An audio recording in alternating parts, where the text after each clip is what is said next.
बड़ी सिस्टर का अपने छोटी सिस्टर के फियांसे के साथ अफेयर हो जाता है। ये दोनों एक दूसरे से बहुत प्यार करने लग गए थे और एक दूसरे को छोड़ने के लिए रेडी नहीं थे। अगर इन्होंने अपने अफेयर को कंटिन्यू किया तो बहुत लोगों को हर्ट करेंगे। अब आगे क्या होगा ये एन अफेयर ये 1998 की कोरियन मूवी के एक्सप्लेनेशन में हम जानेंगे। अगर आपको वीडियो अच्छा लगता है तो प्लीज़ इसे लाइक और कमेंट ज़रूर कर दीजिएगा। अब बिना किसी देरी के एक्सप्लेनेशन स्टार्ट करते हैं। मूवी स्टार्ट होती है और हम हमारे दो मेन कैरेक्टर को एयरपोर्ट पर देखते हैं। लेडी का नाम था सुह्यून और आदमी का नाम था वू। एक्चुअल में दोनों जीहुन को ही लेने के लिए आए हुए थे, पर एक दूसरे को पहचानते नहीं थे। जीहुन ये सुह्यून की सिस्टर थी और वू की फियांसे। इन्होंने बहुत वेट किया पर जीहुन पहुंची ही नहीं। बाद में सुह्यून को कॉल कर वो सॉरी कहती है। उसने कहा मुझे और कुछ काम आ गया, एक मंथ मुझे और लगेगा। उसके पास आज एक गुड न्यूज़ थी। उससे कहती है कि मैं एंगेज हो चुकी हूँ। सुह्यून को भी ये सुनकर बहुत अच्छा लगा। उसका जो फियांसे है ये सुह्यून जहाँ रहती वही रहता है, मतलब सियोल में। ये न्यूज़ सुह्यून ने अपने फादर को बताई। फादर जरा वरीड करते हैं कि वो लड़का कैसा होगा, क्या उनकी बेटी का अच्छा से ख्याल रखेगा।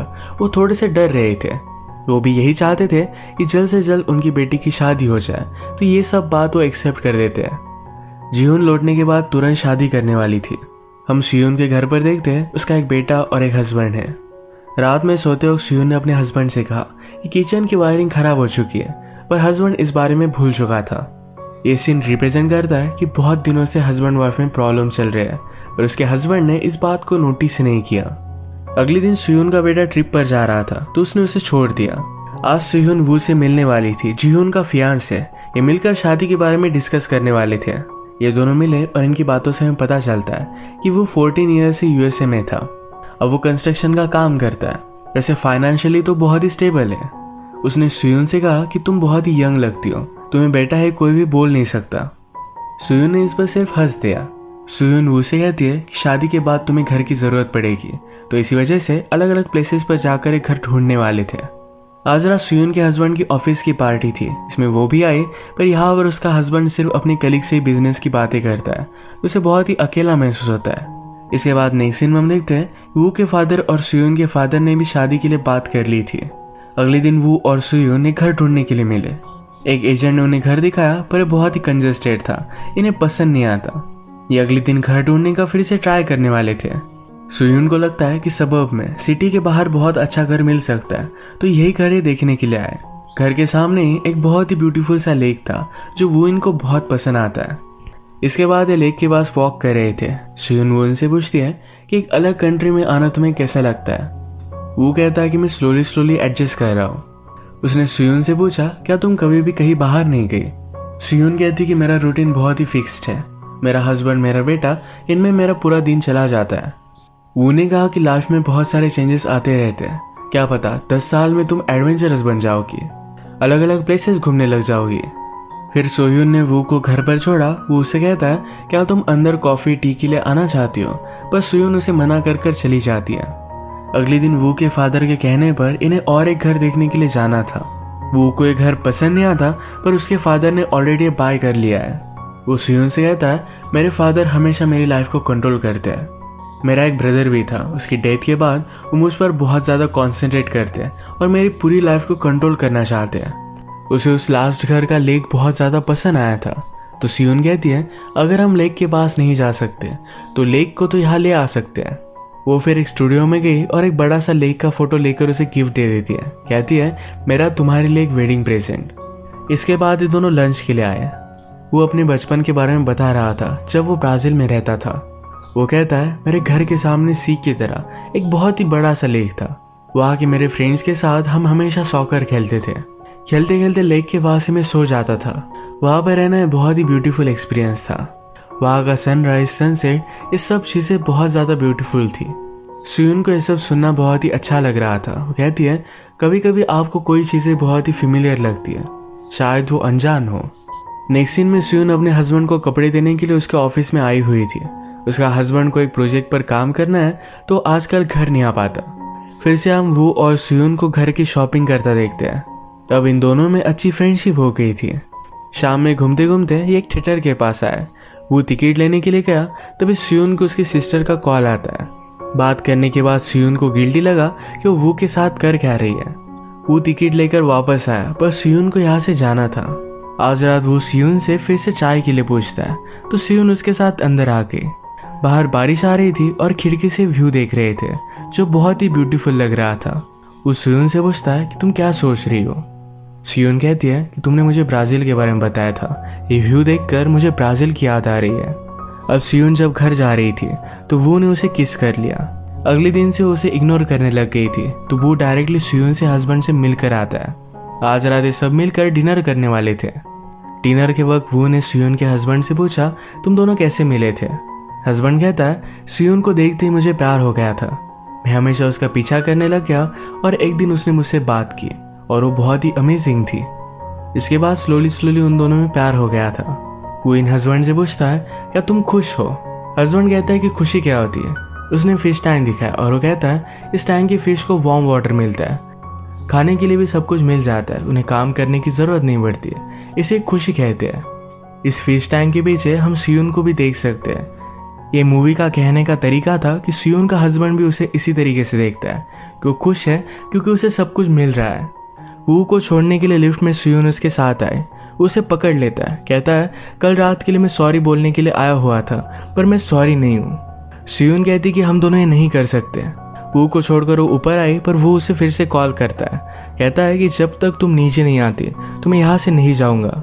सियून ने वू को इग्नोर करने की कोशिश की। बहुत ज़्यादा रात हो गई, उसके लिए वरीड थी, तो नीचे जाकर देख आती है तो वो अब भी उसका वेट कर रहा था।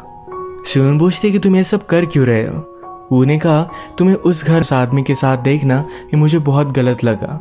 क्या तुम उसके साथ खुश हो, क्या तुम उससे प्यार करती हो। सियून कहती कि वो मुझसे प्यार करता है। सियून ने वू को समझाने की कोशिश की कि हम दोनों में बहुत ज़्यादा एज डिफरेंस है। वो कहता है कि तुम भी मुझे लाइक करती हो। ये सब बात करने के बाद वो यहाँ से चला गया। अगले दिन सियून ने वू के वर्क प्लेस पर कॉल किया पर आज वो बीमार था, इस वजह से उसने छुट्टी ले ली थी। सियून वरीड होकर फिर उसके घर पर पहुंच जाती है। वो जब अपनी नींद से जागा तो सियून उसके पास थी। वो उसे किस कर लेता है और इसके बाद दोनों इंटीमेट हो गए। नेक्स्ट सीन में हम देखते हैं सियून का बेटा उसकी ट्रिप से वापस आ गया था। रात में जब उसका बेटा सो जाता है, इसके बाद वो के पास आती है। वो पास के गेमिंग कैफे में खेल रहा था। सियून भी उसके पास आए तो उसे भी गेम्स खेलना सिखाता है। यहाँ पर कोई भी नहीं था तो दोनों यहीं पर इंटीमेट हो जाते हैं। अब एक दूसरे से हमेशा मिलने लग गए थे, एक दूसरे की कंपनी बहुत अच्छे से एंजॉय करते हैं। एक दिन जब वे एक साथ थे तो सियून के हस्बैंड की कलीग इन्हें देख लेती है।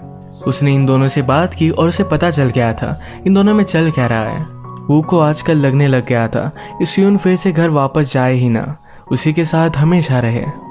आजकल सियून जिस तरीके से बिहेव कर रही थी, ये सब देखकर उसके हस्बैंड को उस पर शक आ जाता है। उसने उसका मोबाइल चेक किया तो वू का नंबर डायल किया हुआ था। वो इस सब बात से बहुत परेशान हो गया था। ऑफिस में काम करते वक्त उसकी कलीग ने उसे लंच के लिए पूछा। इनके पास ब्रेक था, ये जा सकते थे, पर हस्बैंड उसे मना कर देता है। वो अपने फ्रेंड के साथ कोई भी तरीके की अलग रिलेशनशिप क्रिएट करने के लिए रेडी नहीं था।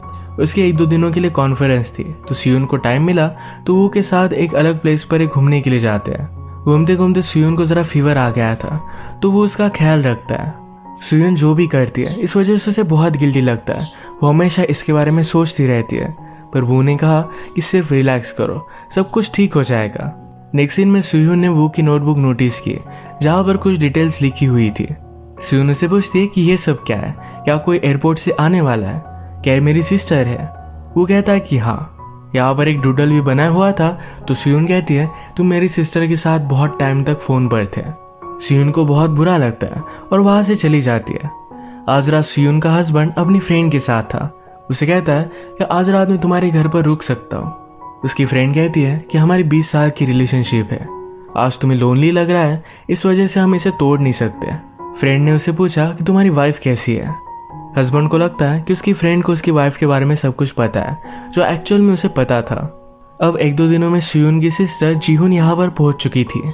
ये सब जाकर उनके फादर से मिलकर आते हैं। फादर ने वू और जीहुन का हाथ एक दूसरे के हाथों में दिया, कहा कि मेरी बेटी का अच्छे से ख्याल रखना। रात में फिर सेलिब्रेट करने के लिए सियून और उसका हस्बैंड वू और जीहुन ये सब रेस्टोरेंट में डिनर के लिए आए। सियून का हस्बैंड जीहुन से कहता है कि तुम्हें लगता होगा कि शादी के बाद भी रोमांस कंटिन्यू रहेगा, पर स्लोली ये फेड होता जाता है। जीहुन कहती है कि मुझे इस तरीके से सोचना अच्छा नहीं लगता, हमेशा लाइफ में रोमांस तो होना ही चाहिए। टेबल पर ही वो स्मोकिंग करने लग गया, जो जिहुन को अच्छा नहीं लगता क्योंकि उसने बहुत पहले ही आदत छोड़ दी थी। सियून के हस्बैंड को जरा काम था तो जल्दी से चला जाता है। जिहुन सियून से कहती है कि इसके बाद हम तीनों मिलकर कुछ एंजॉय कर सकते हैं, पर सियून ने कहा कि घर पर मेरा बेटा अकेला है।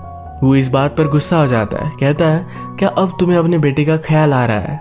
इसका इनडायरेक्ट मतलब ये था कि अफेयर करने से पहले उसने उसके बारे में क्यों नहीं सोचा। ये बहुत ही डिसरिस्पेक्टफुल हो गया, तो जिहुन वू पर बहुत ही ज्यादा चिढ़ जाती है। घर आते हुए वू ने जिहुन से कहा कि अब मैं तुमसे शादी नहीं कर सकता। जिहुन इस बात को ज्यादा सीरियसली लेती नहीं। अगले दिन जब वो सियून से मिली तो उसे ये बात बता देती है, कहती है शायद वो जरा डर रहा होगा, ये एक्चुअली नॉर्मल होता है। इसके बाद ये वेडिंग ड्रेस लेने के लिए गए हुए थे। इन्हें कॉल आता है उनके फादर की हालत बहुत ही ज्यादा खराब थी। सारे लोग फादर से मिल लेते हैं। बहुत रात हो गई थी, पर फिर भी सियून फादर के पास ही रुकी। वो उनसे कहती है कि आपने मुझे एक बार कहा था कि आप जिससे प्यार करते हो उसे कभी भी जाने मत देना। शायद आपकी लाइफ में भी कोई था जिसे आपने जाने दिया और आप आज भी पछतावा करते हो। आपके इस फाइनल मोमेंट में आपसे प्यार करने वाला कोई भी नहीं है। मुझे लाइफ में लगा था कि मुझे कभी भी प्यार ही नहीं होगा, पर आज जाकर मुझे हुआ, पर ये बहुत ही लेट हो चुका है। अगर मैंने मेरे प्यार को पाने की कोशिश की तो सब कुछ बर्बाद हो जाएगा। वो रोने लगे, कहती है जिस प्यार को आप पा ना सको ये बहुत ज़्यादा हर्टफुल होता है। हॉस्पिटल में वो सियून से मिलने के लिए आया। उसे कहता है मैं तुम्हारे बिना रह नहीं सकता। सियून कहती कि हमें ये सब बंद कर देना चाहिए, पर वो मानने के लिए रेडी नहीं था। वो कहता है कि अगर तुम्हारे पास रहने के लिए मुझे जियून से शादी भी करनी पड़ी तो ये भी करने के लिए मैं रेडी हूँ। सियून कहती कि ये सब बहुत गलत है, हमने उसे ऑलरेडी हर्ट किया है, हम और उसे हर्ट नहीं कर सकते। नेक्स्ट सीन में हम देखते हैं कि जियून और सियून ने दोनों घर की पैकिंग कर रहे थे। तभी जियून ने सियून से कहा कि अब हम दोनों शादी नहीं करने वाले, हम दोनों अमेरिका जाएंगे और फिर आगे क्या करना है फिगर आउट करेंगे। एक दिन सियून के बेटे की स्कूल में मैच थी। उसे वहां पर भी वो ने कॉल किया, कहता है कि हम दोनों को मिलना चाहिए। फिर वो डायरेक्टली स्कूल में ही आ जाता है। वही पर उसके साथ वो इंटीमेट हो गया। वो उसे कहता है कि हम दोनों के यहाँ से दूर चले जाना चाहिए।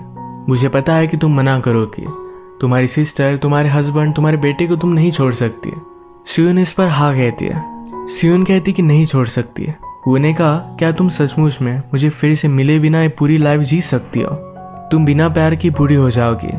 जब तुम आखिरी सांस लोगी मेरे जैसे प्यार करने वाला तुम्हारे पास कोई भी नहीं होगा। आज तक सियून ने मुझसे आई लव यू नहीं कहा था, तो वो कहता है कि प्लीज मुझसे आई लव यू कहो। सियून उसे कुछ भी नहीं बोलती। नेक्स्ट सीन में वो जियून से मिलकर उसे प्रॉपरली ब्रेकअप कर लेता है। अब वो अकेला यूएसए जाने वाला था। घर पर सियून ने भी अपने हस्बैंड से कहा कि अब मैं तुम्हारे साथ नहीं रह सकती। हस्बैंड बहुत ज्यादा गुस्सा हो गया, कहता है तुम्हें अपने सिस्टर के बारे में एक बार सोचना चाहिए था। सिस्टर भी घर पर पहुंच गई थी और ये सब बातें सुन लेती है।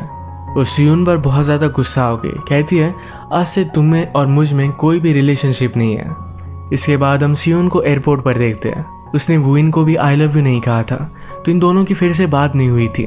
वुइन को जो प्लेस अच्छा लगता है यानी कि ब्राजील, वही जाकर वो रहना चाहती थी। इसका टिकट उसने बाय कर लिया। वो भी इसी एयरपोर्ट पर था। वो अमेरिका जाने वाला था, पर लास्ट मोमेंट पर अपना माइंड वो चेंज कर लेता है। उसने भी ब्राजील की फाइट ले ली। मूवी के लास्ट सीन में ये दोनों प्लेन में मिल जाते हैं और इसी तरीके से इस मूवी का एंड हो जाता है। हमारे दोनों कैरेक्टर रिलेशनशिप में थे, पर कभी भी उन्होंने प्यार को महसूस नहीं किया था। एक दूसरे से मिलने के बाद ये चीज उन्होंने रियलाइज की। जो भी उन्होंने किया ये सब अपने सेल्फिश लव के लिए। इसी के साथ आज का वीडियो हम खत्म करते हैं। अगर आपको एक्सप्लेनेशन अच्छा लगा तो प्लीज़ इसे लाइक कर दीजिएगा। बहुत सारे मूवीज़ लेकर आते रहता हो, तो प्लीज़ इस चैनल को सब्सक्राइब कर दीजिए और बेल नोटिफिकेशन आइकॉन दबाना मत भूलिएगा। हम फिर से मिलेंगे और एक नई मूवी के साथ। तब तक के लिए थैंक यू और आप अपने आप का ख्याल रखिए।